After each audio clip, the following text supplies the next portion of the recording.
Hello, everyone. I thought I would try doing this little video podcast, or people call it vodcast, I guess. So, yeah, I heard the travel blogs, like kind of thinking about should experiment and actually doing a regular, podcast on travel and things. And certainly, it's been a challenging time here. I think now the pandemic and COVID-19 and what do we do? So it's been challenging. How do I write a daily blog or a weekly blog? Not traveling very much. So I actually thought, well, why don't I experiment a little bit here and see what's going on? Well, first and foremost, I've been publishing a lot of things here in my travel blog, davidcrosstravels.com. And you can always sign up for it if interested here, on the bottom of the page, just enter your email address. So I've been thinking what to do next.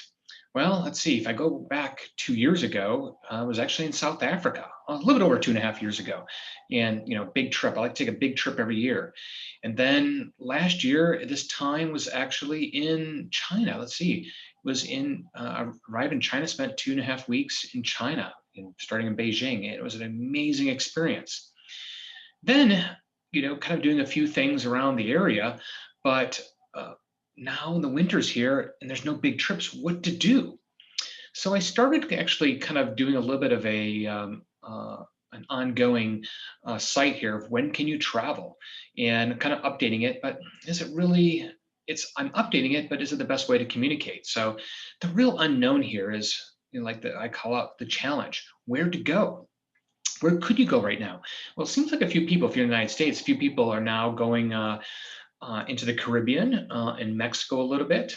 And I think it's kind of reasonable. It's like it's not really long flights and things like that. And so, yes, you can actually take a flight and wear a mask for a couple hours, take it off for a quick drink or something to eat.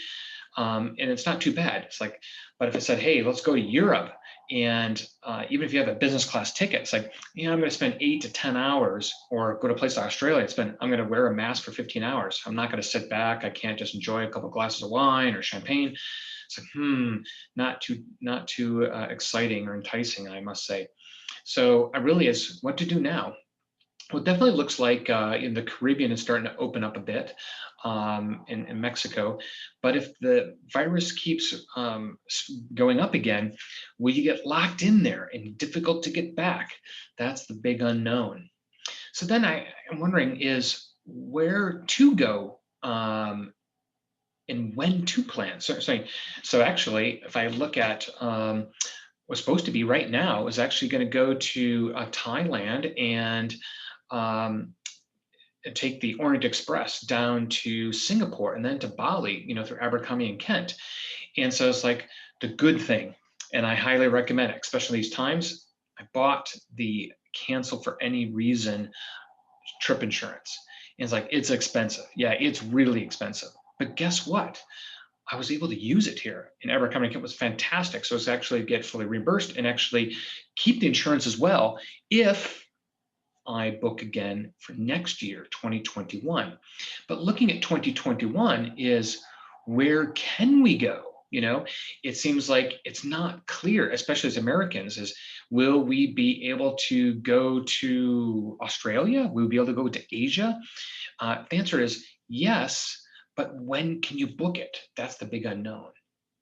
And so kind of trying to keep a watch out on when can we plan the big trips again, right? When can we go overseas? And so I hope to maybe do an occasional blog from time to time and give some updates and things like that, and also the overall travel perks, the frequent flyer programs, things like that. So my first experiment this week, just spend a couple minutes. We'll see if anyone's interested, and look forward to everyone's feedback. And I really thanks for the continued support of the blog, and I hope to kind of continue building the community. Thanks, everyone, and have a great week.